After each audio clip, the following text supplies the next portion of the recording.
next order of business to talk about. And these things never should happen. Yeah, I mean, I think it's even difficult to kind of speak about them. First off, what else can be said? It's happened so many times before. The discourse is relatively the same. Um, I think it's just, it's disheartening to see it happen again, especially in this scenario. If you're not privy to what we're speaking to, March 27th, the Covenant School of Nashville, Tennessee was unfortunately targeted in a incident involving a firearm and a young individual, and 6 lives were unfortunately lost. Prayers out to their families. We ask for healing and peace in their tough times that they're going through right now. Yeah, it's like we said, it's unfortunate that these things happen. They seem to be happening quite frequently. School shootings. I believe this is the 130th of the year so far. Yeah, we're in April. Yeah, which is not 130 you said for this year alone. 2023. Yep. Wow, we are 4 months into this thing, man. This, this. I hate to keep saying this word, but we're in some unprecedented times. And that's all I could really say about that. A little bit more about the incident. The shooter was Audrey Hale, who was a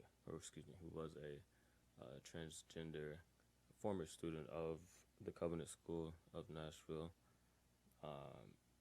Apparently, she had been going through some undisclosed mental issues at the time of this incident, where she legally purchased some firearms and created a manifesto, a plan to, come and place harm on these innocent teachers and students. And I think it's definitely a hot media issue right now, considering all of the factors involved. You take the LGBTQ aspect of it, combine it with the Christian aspect of it, the school aspect of its children that were involved. Obviously there's an incident involving firearms. It has all the recipes, a melting pot for politicization, I guess you can say.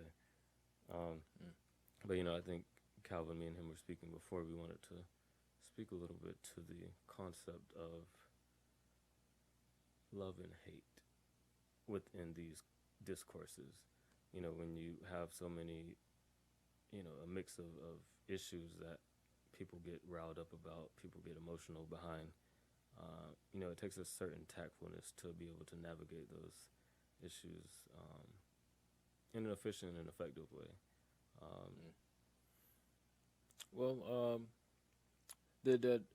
First off, I would like to say that all the things that you brought up in regards to the love and hate aspect of this case, you got the LGBT aspect of it all. You have the Christian aspect of it all. You have the gun violence of it all. And I think that's a depiction of how hostile it is right now in just the U.S. politics itself, and just the I guess just the how it is right now, just the atmosphere of it all is very thick. Very thick. There's definitely a lot of tension. Again, a lot of those issues that we spoke to are intertwined.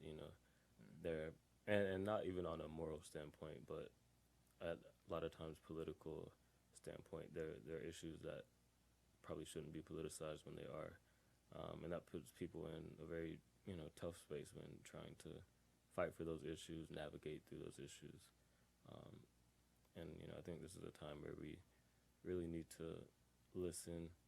We really need to hear what people are saying about these issues and not particularly close off ourselves because of any particular identity or more moral ideology that we have on these issues. I think it's definitely a time for communication and understanding. Yeah. And just to clarify on that in regards to like we need to have more communication. I believe that Audrey Hale she was had she had an undisclosed mental issue. Yeah. And I think mental health has been on the rise.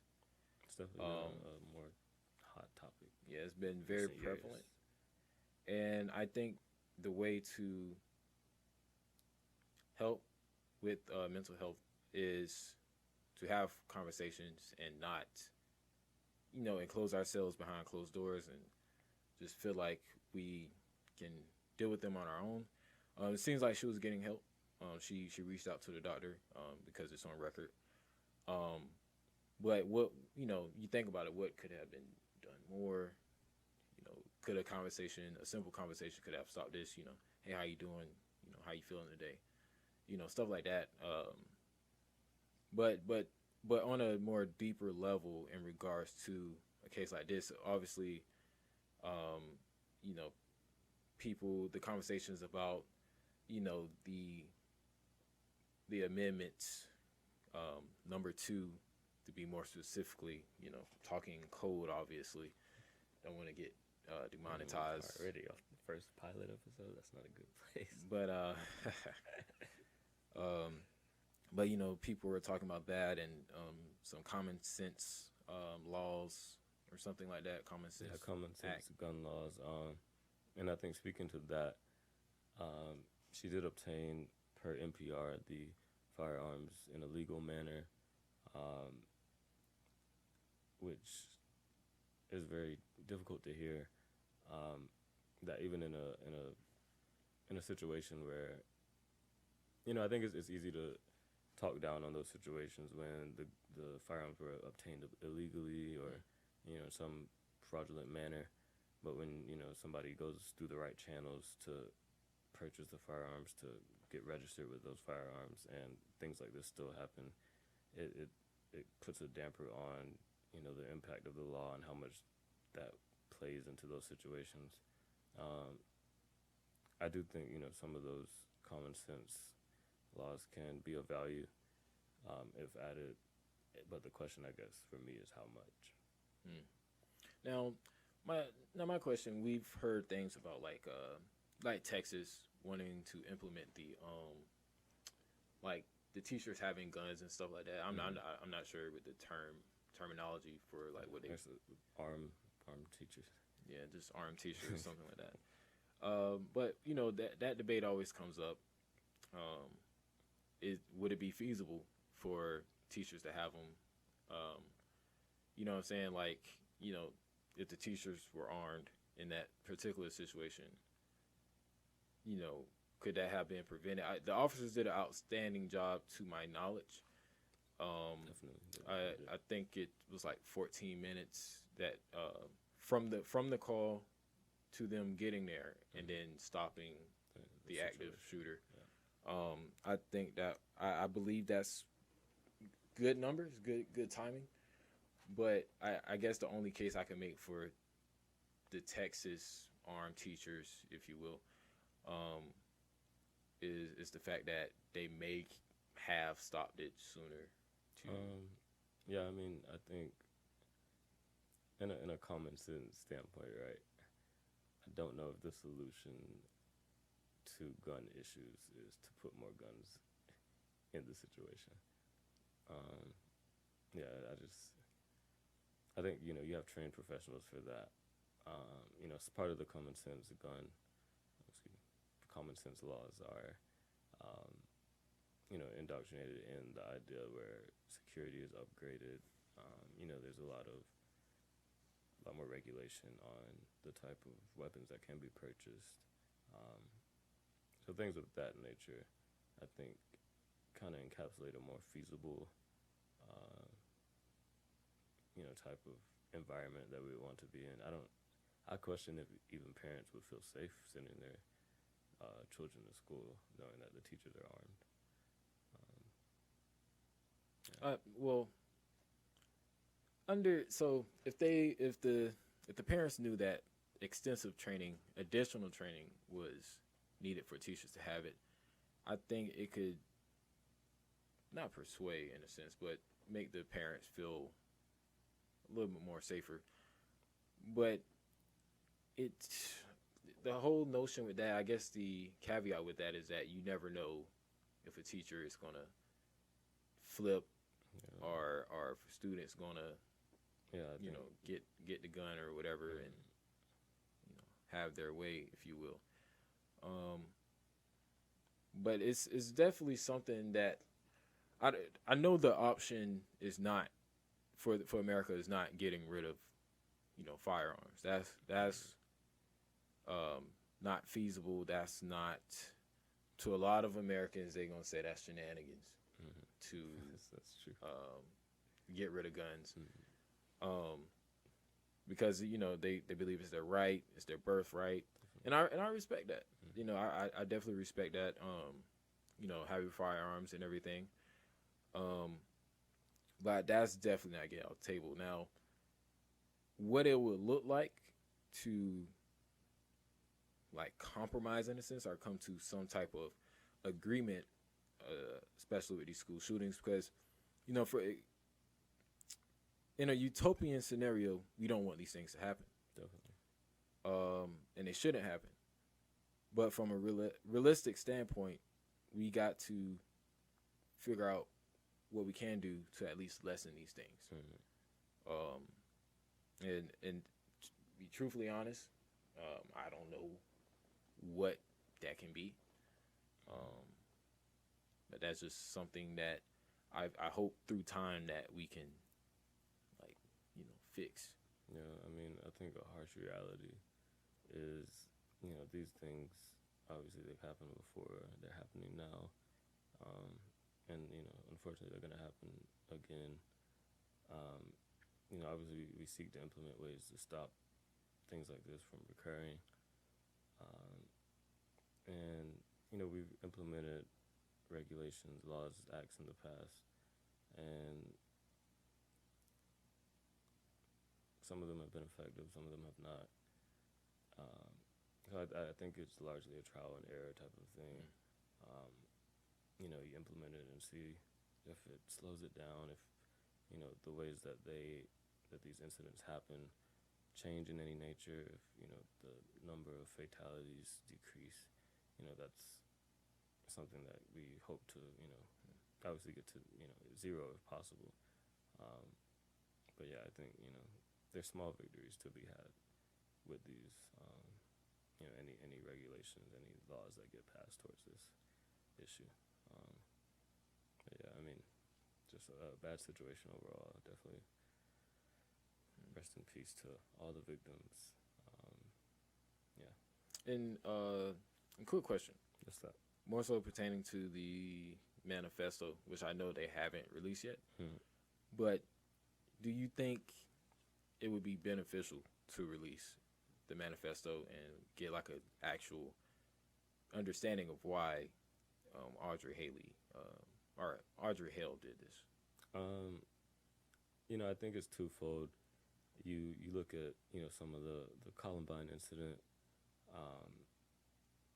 They became kind of a folk hero type of characters in that, I guess, community, you could say. Kind of idolized for their viewpoints, their standpoints on their place in the world, their view of other people. Because again, a harsh reality is there are people out here who resonate with individuals like that. They're not particularly, I guess, one-offs. So you do risk kind of igniting individuals like that when you do release a manifesto or any insight into what that person was thinking.